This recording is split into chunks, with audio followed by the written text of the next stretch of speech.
This is Nancy, who says, my spouse was reading the part of the Bible where God told his people to wipe out cities and take their lands.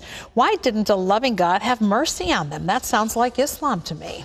Well, it does sound kind of rough, doesn't it? Those wars of extermination have given pause to people through the centuries.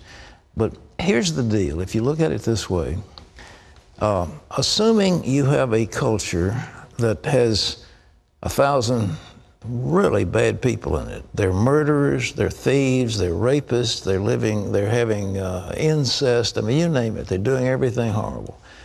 Now, if they have children, what's going to happen? Instead of having 1,000, you'll now have maybe 3,000 or 4,000.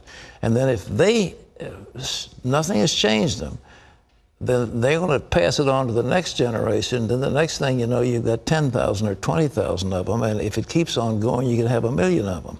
So what's the most merciful thing for a loving God to do is to take the 1,000 and get rid of them. And that's what he did. I mean, he sent his people in to say, these people have had like hundreds of years, and they are rebels, and they are depraved, and the earth needs to get rid of them.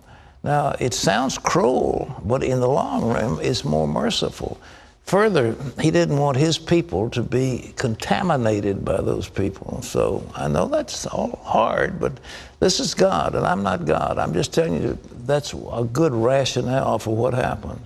Yeah, he made himself known through his works with his people, too. Some of these other communities of people knew that their God was an awesome God and yet continued in their lives. Well, there's so many things, but you read Leviticus, the things that they did, just appalling. I mean, they had sex with animals, and they had incest, and they did all these terrible things, and they offered their children as sacrifices to their gods. They just went on down the line. It was horrible what they did.